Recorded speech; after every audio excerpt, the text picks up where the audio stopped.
Mam zaproszenie dla prasy na spotkanie z księciem i Mary Donaldson w zamku Fredensborg 8 października o 15:30.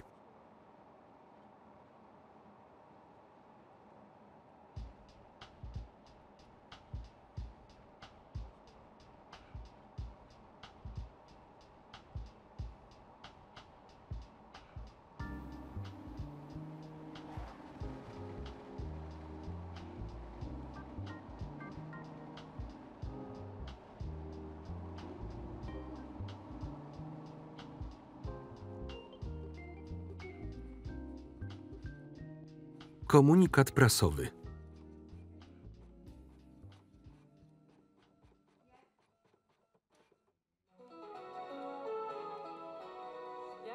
To oficjalne. Książę Fryderyk i Mary Elizabeth Donaldson biorą ślub.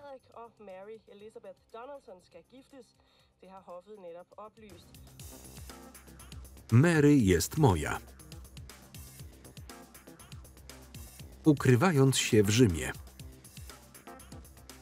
Fredę i Mary oszukali całą Danię.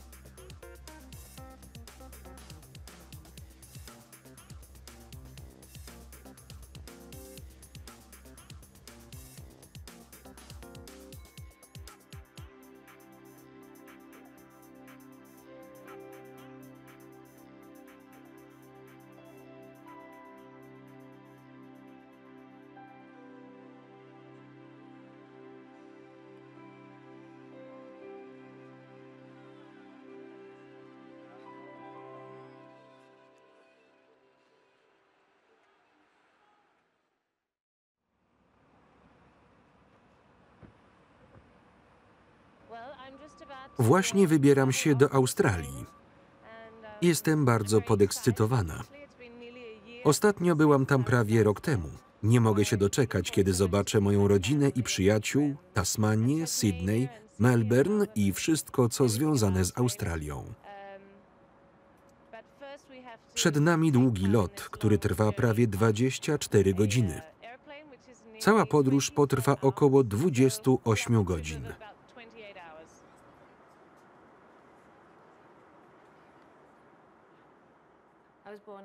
Urodziłam się na Tasmanii, w Hobart, w 1972 roku. Jestem najmłodsza z 4 rodzeństwa. Mam 2 siostry i brata.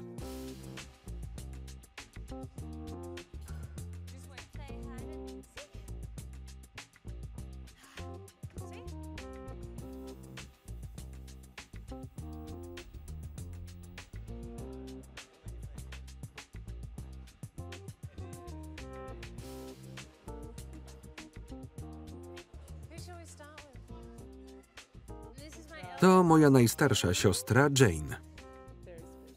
Wyjątkowa i szczęśliwa. Zawsze mnie wspierała. To moja siostra Patricia. Jutro bierze ślub ze Scottem.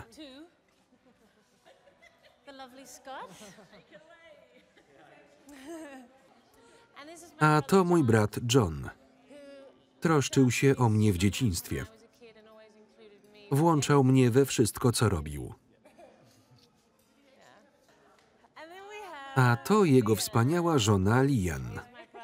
Jestem ciocią 8 wspaniałych siostrzeńców i siostrzenic.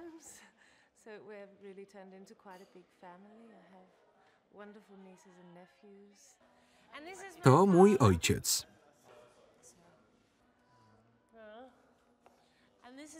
A to Susan, jego wielka miłość. Moje siostry nadal żyją w Hobart. Brat niedawno przeprowadził się do północnej części wschodniej Australii. Mój ojciec mieszka w Tasmanii przez część roku. Mieszka też w Korei Południowej i w Oksfordzie. W przyszłym roku będzie pracować na Uniwersytecie Aarhus. Frederika raczej znacie. Będzie wspaniałym nabytkiem dla naszej rodziny. Wszyscy się bardzo cieszą, że będzie jej częścią.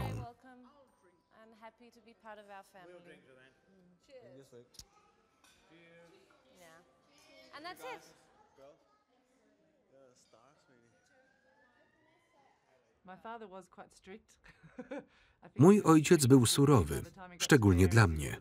Przy Mary już złagodniał.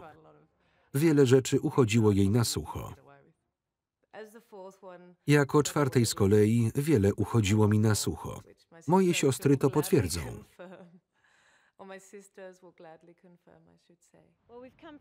Pochodzimy ze zżytej rodziny. Mieliśmy kochających się rodziców. W dzieciństwie dużo robiliśmy razem. Mieliśmy wspólne pokoje. Tak, jesteśmy zżytą rodziną. Byłem bardziej wymagający niż to konieczne. Myślę, że prawie wszyscy uważali, że byłem bardzo surowy dla dzieci. Zapewne tak było. Sprawdzałem, czy odrabiają lekcje. Starałem się, by wiedziały, że powinno interesować je bezpieczne życie.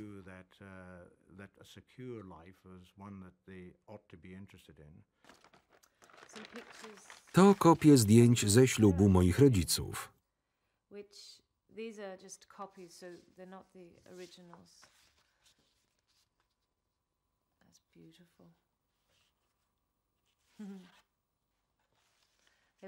Byli tacy młodzi.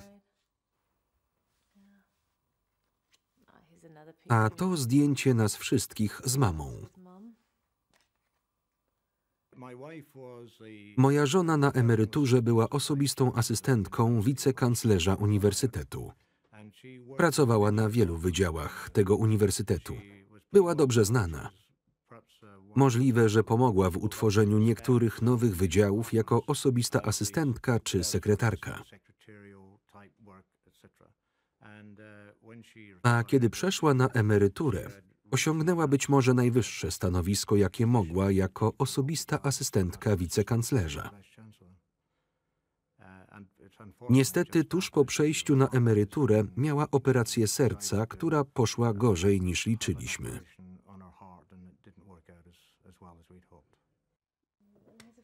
Uwielbiam to zdjęcie mamy. Nic specjalnego, ale ma taki szczęśliwy wyraz twarzy. Jest z jednym ze swoich ukochanych kotów.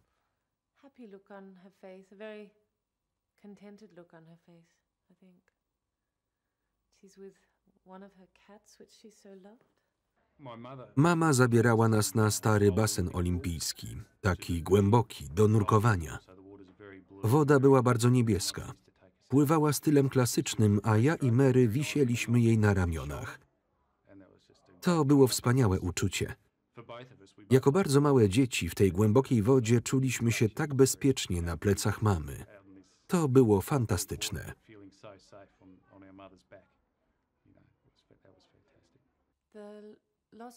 Utrata matki była dla mnie szokiem.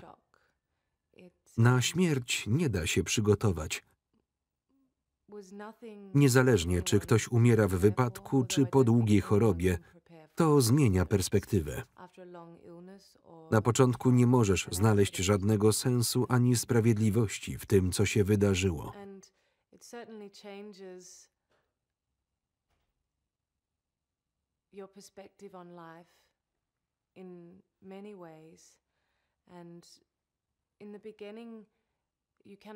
Doświadczasz każdego rodzaju emocji w ekstremalny sposób.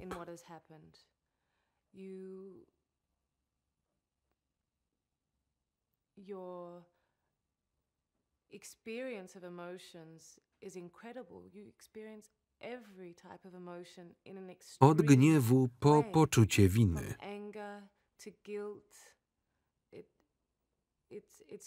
To dość burzliwy czas.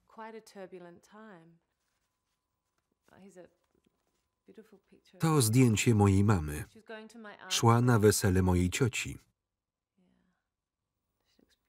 Wyglądała pięknie.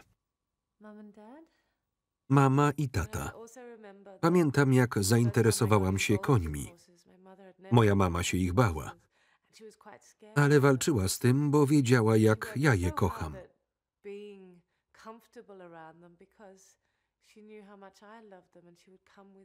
Chodziła ze mną na zawody. Naprawdę angażowała się w życie dzieci.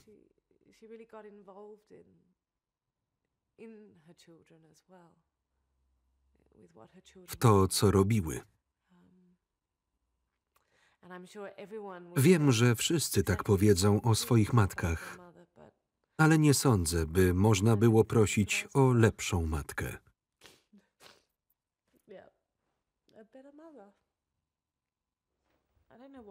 Nie wiem, czemu jest tak ciężko przed kamerą.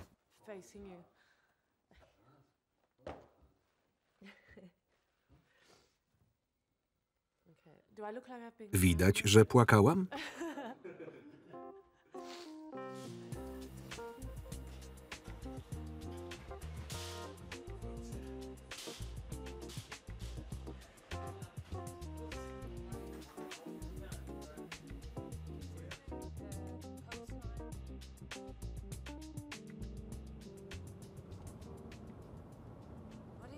Co robisz?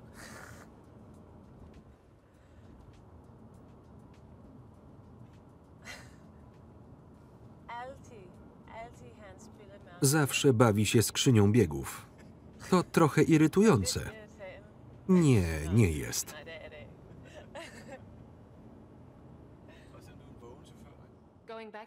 Powrót na Tasmanię jest okazją do zobaczenia tej nieznanej mi jej części. Miło jest pokazać Frederikowi miejsca bliskie mojemu sercu.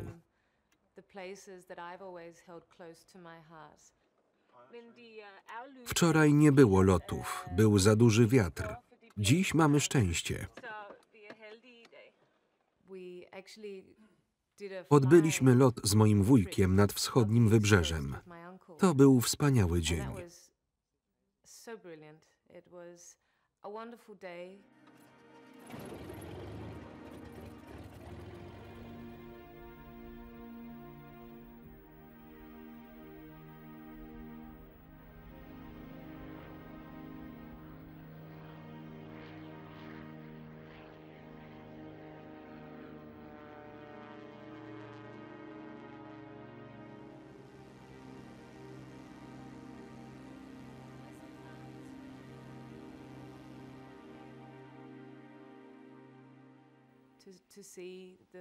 Zobaczenie tych widoków z samolotu, wlecenie do zatoki Wineglass przez Hazards było niesamowitym uczuciem.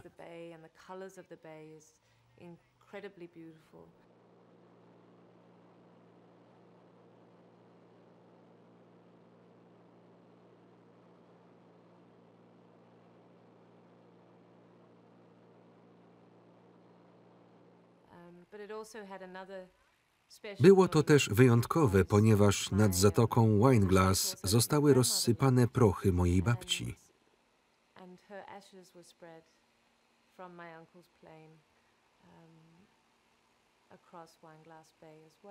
Kochała to miejsce. To był szczególny moment być tam z nią.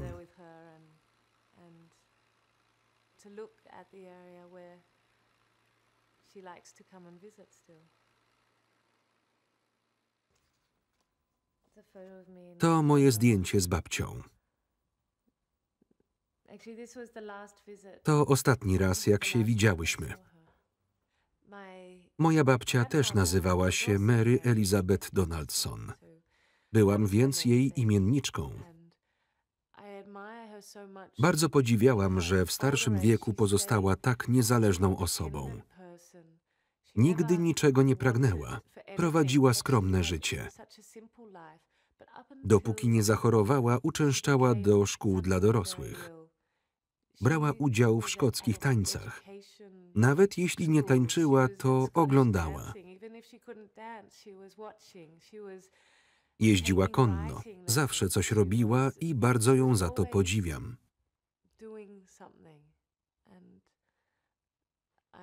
Miałyśmy dość szczególną relację, choć jestem pewna, że każdy z jej wnuków by tak powiedział. Przy niej czułeś się wyjątkowo. Pisałyśmy do siebie listy. Rozmawiałyśmy też przez telefon, ale zawsze komunikowałyśmy się listownie. Wysyłałam jej zdjęcia tego, co robiłam. Kiedy mieszkałam w Melbourne lub Sydney, podróżowałam po świecie, pisałam do niej listy, a ona je uwielbiała. Miała piękny charakter pisma, więc otrzymywanie od niej listów było wspaniałe.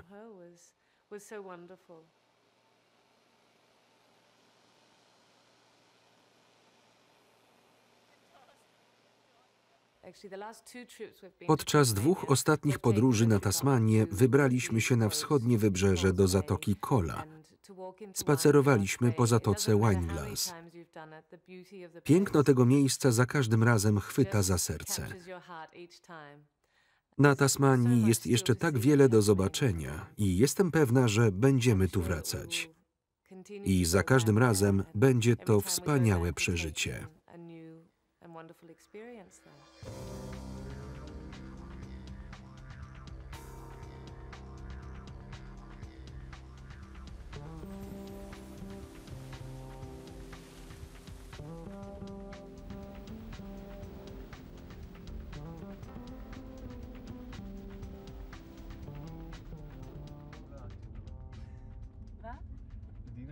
To chyba szkoła. To moja szkoła. Zaparkuję tu.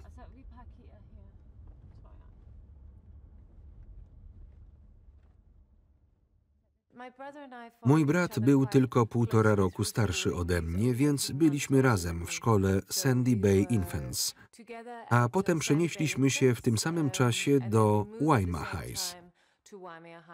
Ja byłam w Waima Heights jeszcze rok po tym, jak on przeniósł się do Taruna High School. Wszyscy chodziliśmy do Waima Heights, Taruna High School i potem do koledżu Hobart. Co uważasz? Wygląda jak inne. Jak moja szkoła z internatem we Francji. W liceum moje zainteresowania koncentrowały się wokół sportu. Grałam we wszystko, na co miałam czas. Trenowałam koszykówkę, hokej, tenisa, lacrosse.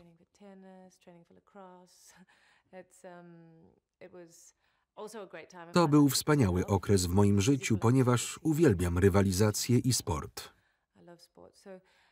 Trochę później zaczęłam interesować się końmi. I to nadal jest jedno z moich największych hobby. Spędzanie czasu z końmi.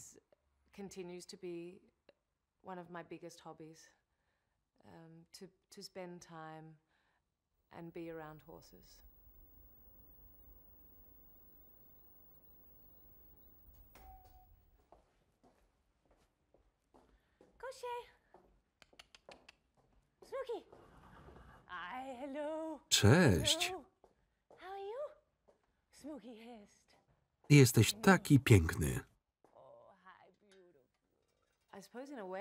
Uważam, że to forma medytacji. Podchodzę i wołam konia, a on mi odpowiada.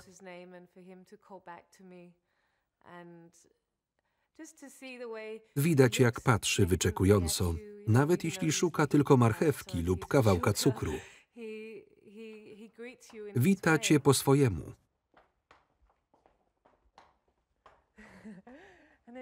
Jest dziś trochę nieśmiały.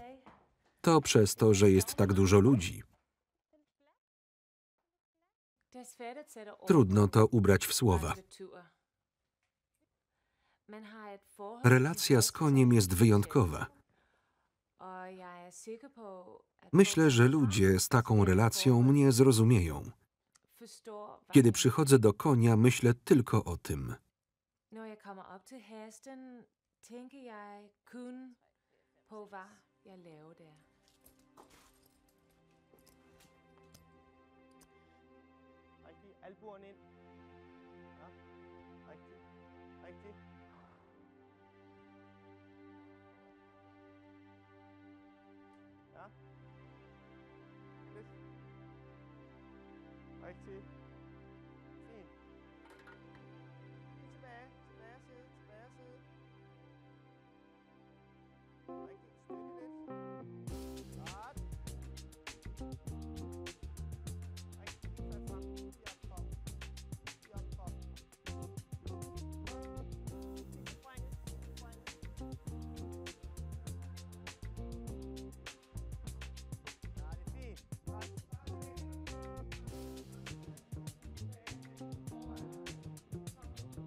Podczas jazdy masz fizyczny kontakt z koniem.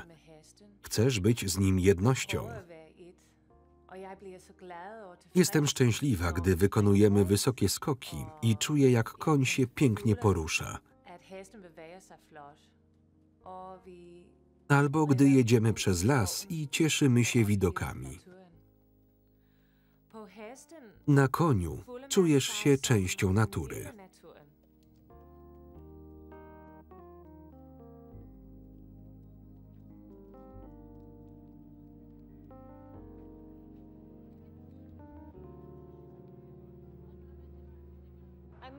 Po ukończeniu uniwersytetu przeniosłam się do Melbourne. Zdobyłam posadę w jednej z największych agencji reklamowych na świecie, DDB Needham. Mieściła się w tym budynku. Mary dołączyła do nas jako stażystka. Miała pracować w wielu różnych obszarach, aby nauczyć się podstaw komunikacji marketingowej. Spędziłam wtedy sporo czasu na dodatkowych kursach, żeby dowiedzieć się więcej o branży. Czasami byłem sfrustrowany tym, że Mary była niecierpliwa. Jak wszyscy, zaczynając karierę w wieku 20 kilku lat. Chciała iść do przodu szybciej niż myślałem, że powinna. Chciała wejść w różne obszary szybciej niż była na to gotowa. Jeśli to słabość, to myślę, że jest akceptowalna. Być może to jest jej mocna strona. Pracowałam w DDB 18 miesięcy, kiedy zaproponowano mi fantastyczną posadę w innej firmie. Musiałam zdecydować, czy zostaję, czy przechodzę do Mojo Partners. To zupełnie inna agencja. Jest to inne środowisko, bardzo młodzieńcze, kreatywne i dynamiczne.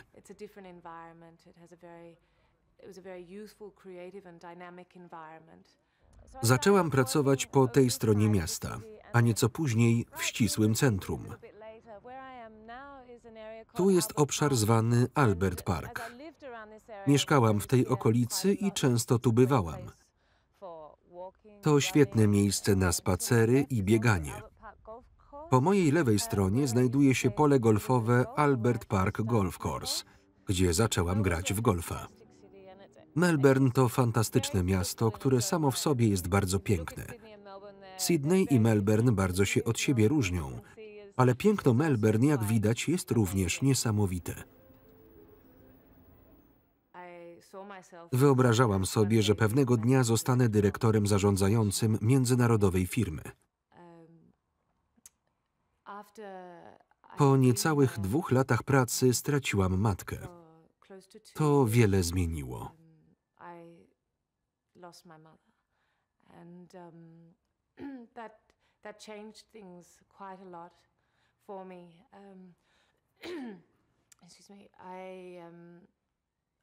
Wróciłam do pracy dość szybko po jej śmierci.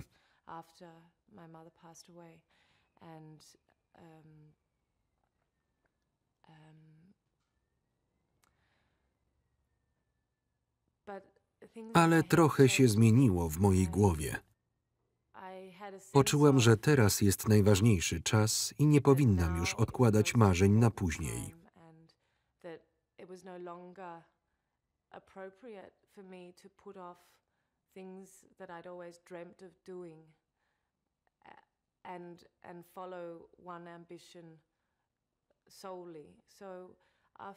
Więc pół roku po śmierci mojej matki zrezygnowałam z pracy i wyjechałam w podróż dookoła świata na 10 miesięcy.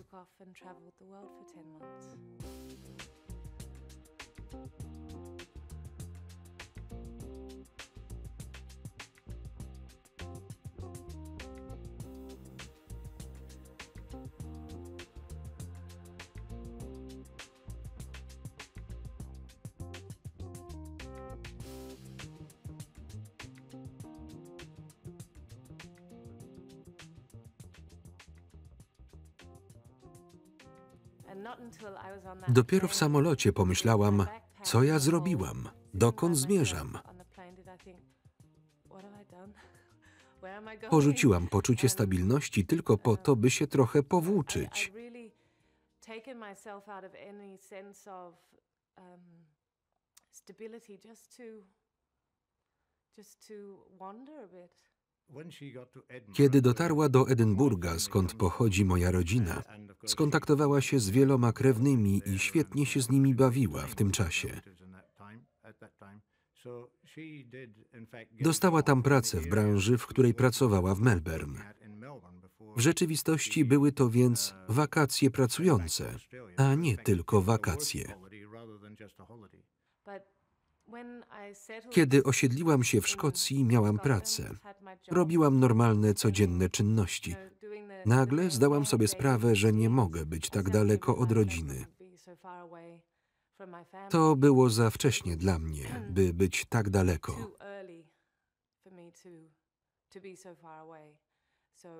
Zdecydowałam, że po zakończeniu kontraktu będę kontynuowała moją małą podróż do domu.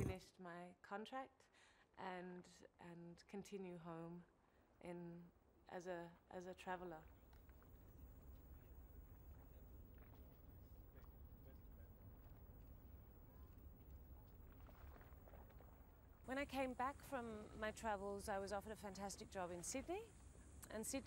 Po powrocie do domu dostałam ofertę fantastycznej pracy w Sydney. Dało mi to możliwość wydłużenia mojej podróży, bo nigdy tam nie mieszkałam. Sydney jest piękne i ekscytujące. Był to dodatek do przygód, które miałam przez ostatnie 10 miesięcy, ale byłam bliżej mojej rodziny.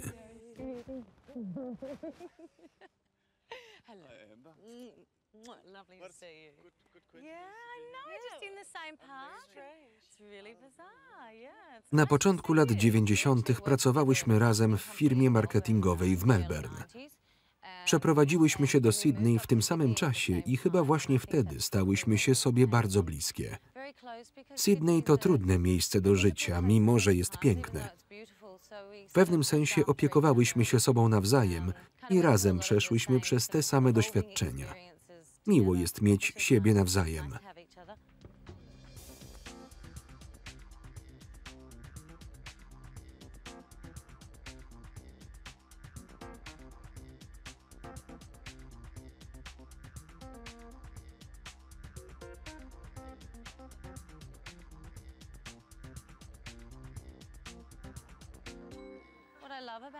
W Mary najbardziej podoba mi się to, że jest jedną z najbardziej szczerych i naturalnych osób, jakie kiedykolwiek poznałam. Myślę, że nawet biorąc pod uwagę jej obecną sytuację, myślę, że bez względu na to, co zrobi w życiu, zawsze będzie sobą. Nigdy się nie zmieni. Myślę, że jest to naprawdę godne podziwu. Czasami, będąc w różnych sytuacjach życiowych, łatwo jest zatracić to, kim jesteś. Nie sądzę, że Mary kiedykolwiek tak zrobi. Myślę, że za 10 lat będzie tą samą osobą, co moim zdaniem jest naprawdę piękne. Pracowałam w tym biurowcu. To Young & Rubicam. Tu jest ich znak. Frederick, co to za jazda? No więc to był tamten budynek. Fantastycznie się tam pracowało z cudownymi ludźmi. Było dużo zabawy. To była bardzo młoda agencja, bardzo nastawiona na kreatywność. Wszystko kręciło się wokół znalezienia najlepszego pomysłu na przekazanie wiadomości. To budynek, w którym pracowałam. Zajmowaliśmy 2 najwyższe piętra. Byliśmy częścią globalnej agencji reklamowej. Poproszono nas o emisję kilku reklam wyprodukowanych w Europie. Mary uważała, że nie są one odpowiednie dla Australii, więc walczyła. To była dość trudna walka z naszymi kolegami z zagranicy. Ostatecznie mogliśmy wyprodukować reklamę taką, jak chcieliśmy. W dużej mierze dzięki determinacji Mary. Może w lewo. Zmierzamy do Paddington. To bardzo ładna okolica. Wszystkie te wspaniałe, stare domy szeregowe i małe ogrody. Wyglądają na bardzo małe, ale rozciągają się dość daleko.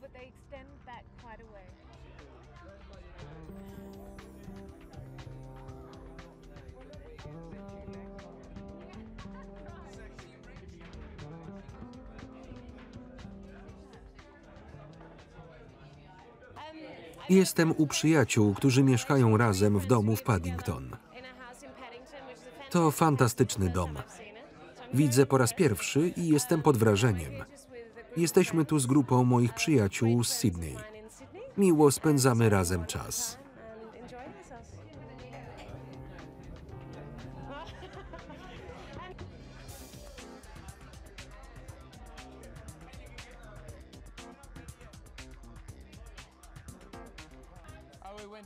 Byliśmy razem na uniwersytecie. Potem spotkaliśmy się, gdy wróciłem do Sydney, a ona się tu przeprowadziła. Zamieszkała u mnie na jakiś czas. Co tu robię? Świętuję. Nie. Przeżywam z Mary i Frederikiem ostatnią noc w Sydney. Urządziliśmy grilla ze wszystkimi starymi przyjaciółmi.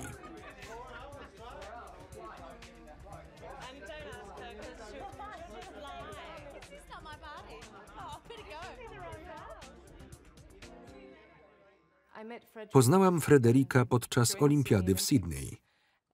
Pracowałam wtedy dla agencji Love.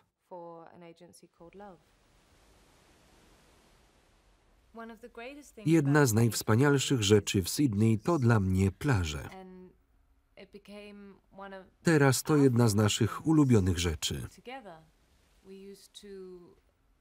Uwielbialiśmy chodzić na plażę wcześnie rano i pływać, a następnie iść do kawiarni na śniadanie. Albo odwrotnie, zjeść śniadanie w kawiarni, a potem popływać.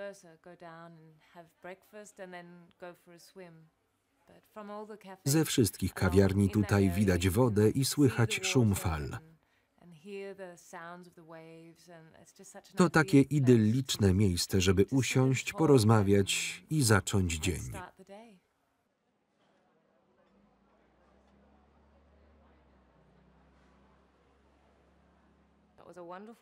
To było wspaniałe spotkanie dwojga ludzi. Ale nie wpłynęło to na moje codzienne życie. To był początek. Moje życie nie zmieniło się z dnia na dzień. Zawsze byłam racjonalna. On był z kompletnie innego świata. Nie tylko geograficznie, ale i pod względem wychowania. Spędziliśmy ze sobą bardzo mało czasu, więc byłoby irracjonalne, gdybym zmieniła spojrzenie na swoje życie.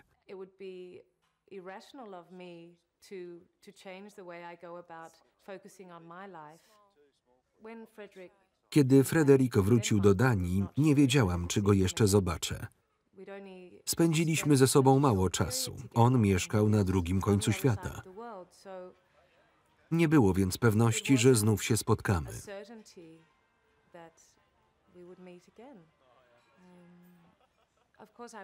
Oczywiście było mi smutno, gdy wyjechał.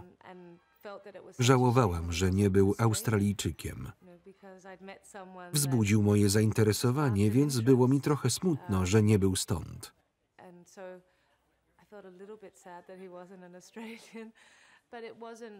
Ale to nie było nic pewnego. Kontynuowaliśmy więc nasze życie jako dwoje niezależnych ludzi, ale byliśmy w ciągłym kontakcie telefonicznym i mailowym. W pewnym sensie poznaliśmy się w nieco staroświecki sposób, poprzez słowa.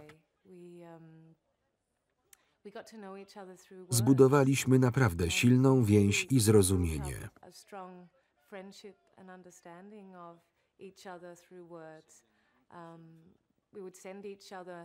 Wysyłaliśmy sobie muzykę z naszych części świata, ulubione piosenki, wysyłaliśmy sobie zdjęcia. Pisaliśmy też listy. To nie były tylko maile i telefony. Naprawdę się poznaliśmy i rozwijaliśmy naszą przyjaźń za pomocą słów. Muszę kupić Susan kwiaty.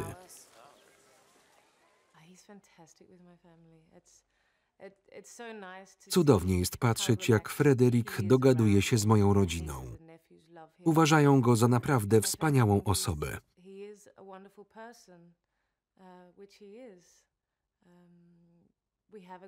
Miło jest patrzeć, jak wszystko do siebie pasuje.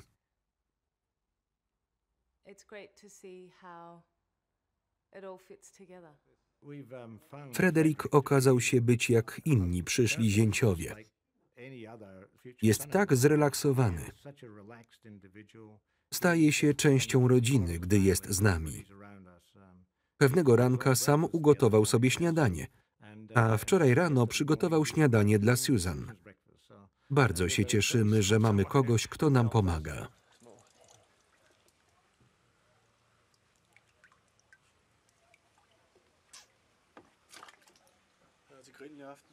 To na dzisiejszego grilla.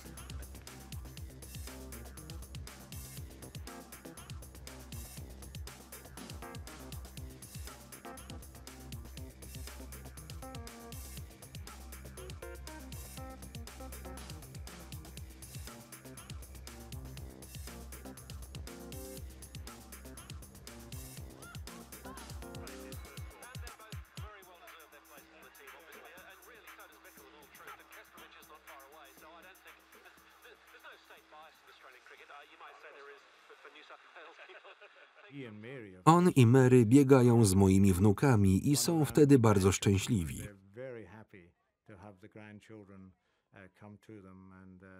Gdy tylko Frederick i Mary przychodzą do domu, dzieci wyciągają ręce, żeby się przytulić jako pierwsi. Frederick kocha dzieci. Jest młody duchem, świetnie się z nimi dogaduje. Wygłupia się z nimi, skacze, biega. Get down on his knees and play and run and jump and scream and act for them. Dzieci są mądre i potrafią rozpoznać dobrych ludzi.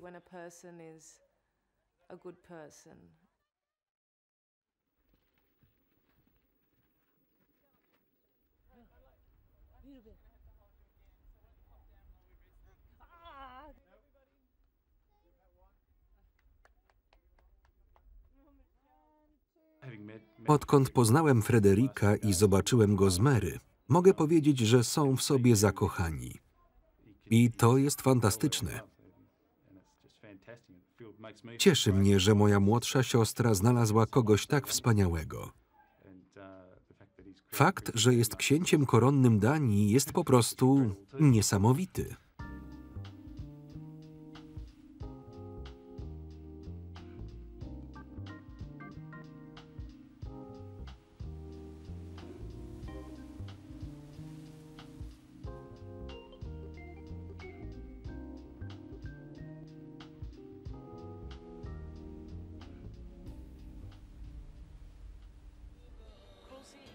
Cruel Sea był w tym zespole, ale może teraz śpiewa sam.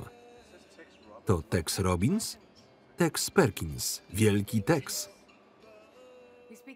Rozmawiamy po angielsku.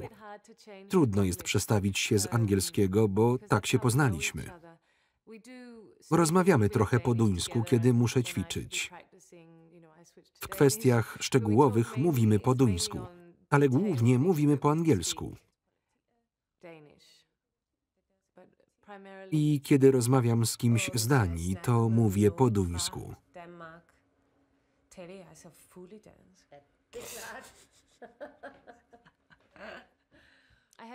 Mam dwóch wspaniałych nauczycieli, którzy prowadzą lekcje naprzemiennie. Oczywiście dużo się ze sobą konsultują. Spędzamy dużo czasu na wymowie, ponieważ jest bardzo trudna. Uczymy się nowych zwrotów, czytamy gazety, książki historyczne, czytamy o rodzinie królewskiej.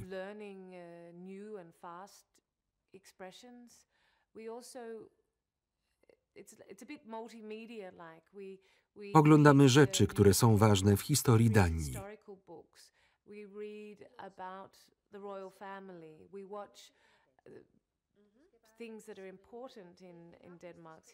Na przykład serial Matador. Słuchamy kaset. Chodzimy na wystawy organizowane w mieście. To naprawdę dynamiczny sposób uczenia się. Duński ma specyficzne R.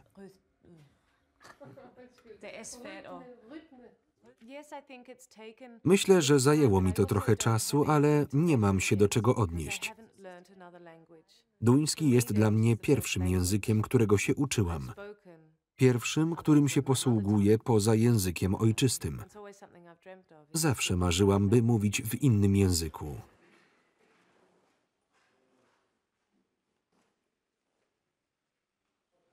Kiedy byłem w Korei, otrzymałem od Frederika list, w którym prosił o rękę Mary.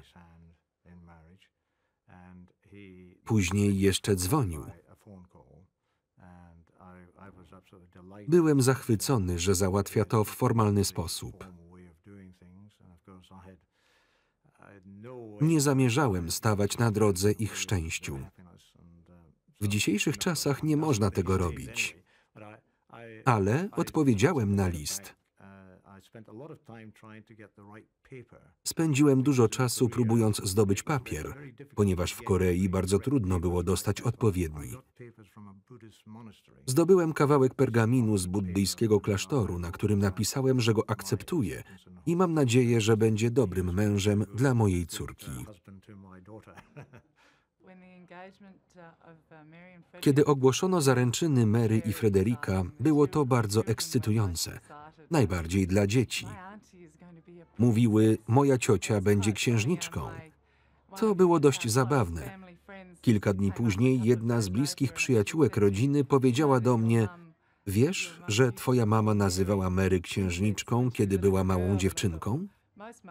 Pomyślałam, że większość mam nazywa swoje córeczki księżniczkami, ale żadna nie myśli, że tak się stanie.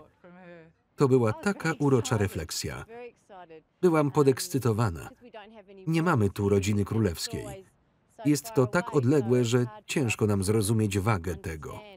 To wielka sprawa, że będzie księżniczką.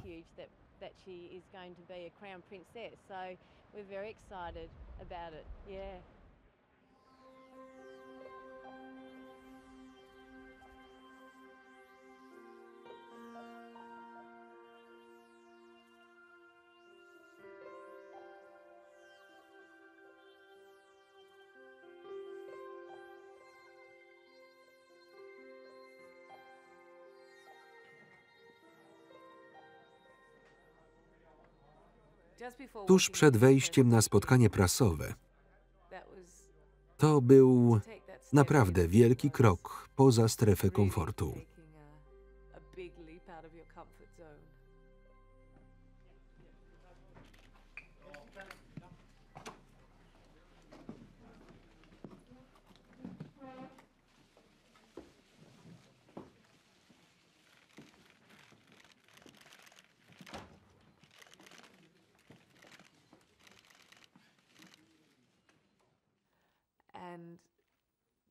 Usiąść i poczekać, aż wszyscy zamilkną.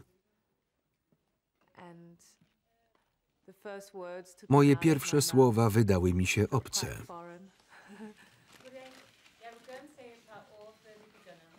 Bardzo się cieszę, że jestem w Danii. To ekscytujący dzień. Liczę, że zrozumiecie moje zdenerwowanie.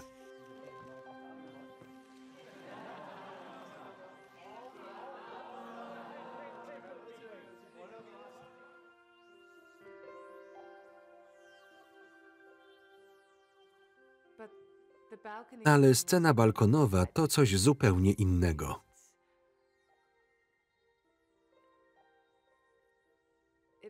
To również był wielki moment. Widok tłumów gromadzących się na zewnątrz.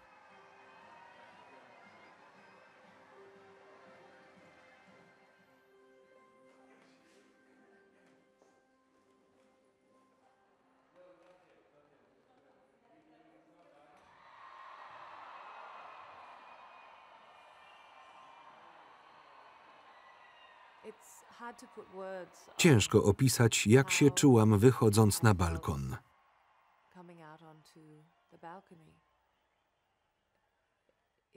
Trochę jakbym była poza swoim ciałem.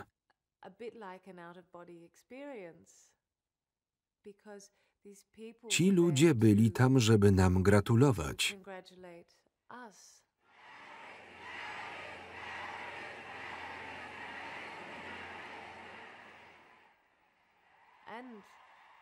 i żeby pokazać swoją miłość do rodziny królewskiej. Ciężko było mi się w tym odnaleźć. Zobaczyć flagi duńskie i australijskie, energicznie powiewające. To był po prostu piękny widok. I to uczucie ciepła,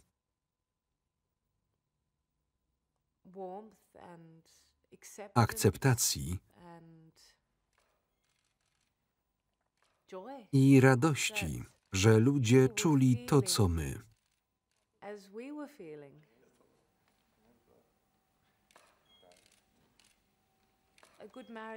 Dobre małżeństwo to takie, które rośnie, rozwija się i bierze na siebie trudności życia. A dwoje ludzi pracuje nad tym, aby droga była możliwie prosta i szczęśliwa.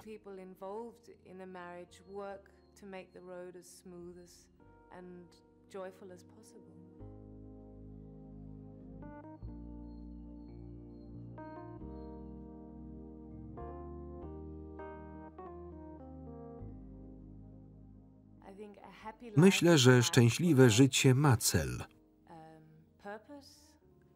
Jest otwarte na nowe wyzwania, ponieważ jedyną stałą w życiu jest zmiana. Bez zmian nie można się rozwijać, a rozwój to życie. Jeśli naprawdę możesz powiedzieć, że rozwijasz się i masz satysfakcję oraz potrafisz kochać, to jesteś szczęśliwy.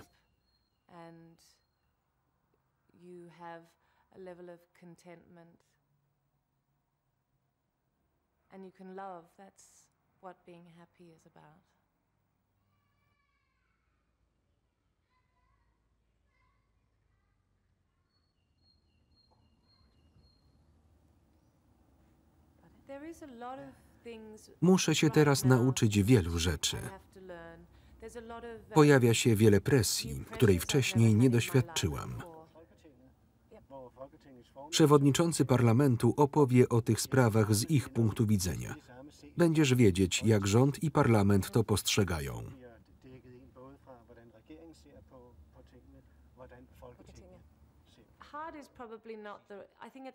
Myślę, że ta praca jest bardziej wymagająca niż ciężka. Ale dla mnie jest to tak intensywny czas rozwoju, że jest też ekscytujący.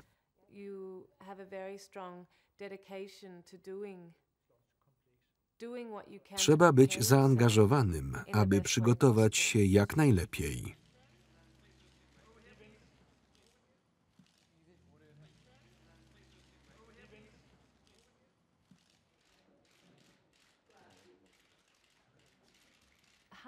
To, jak moja nowa rola się rozwinie, jest jeszcze nieokreślone.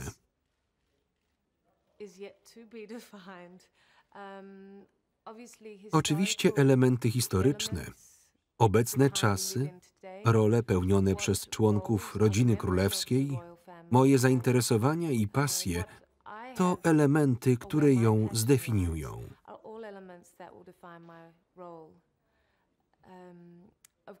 Jest wiele rzeczy, z którymi bardzo chcę pracować.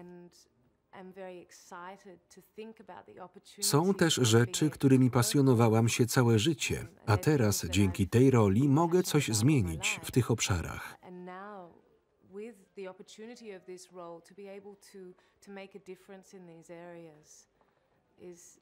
To ekscytujące.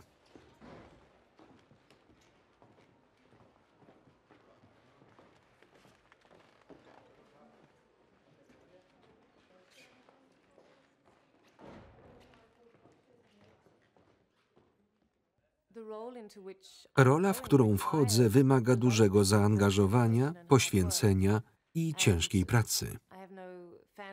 Nie mam złudzeń, ale wiem, że praca nie jest ciężka, jeśli jesteś jej pasjonatem.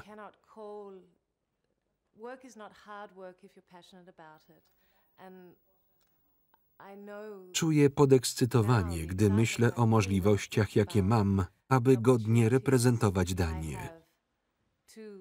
To be a worthy representative of Denmark is something I am passionate about.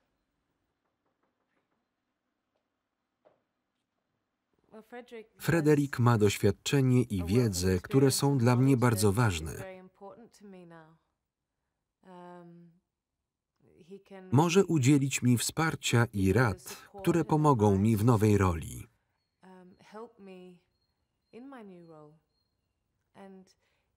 Jest wspaniałym nauczycielem.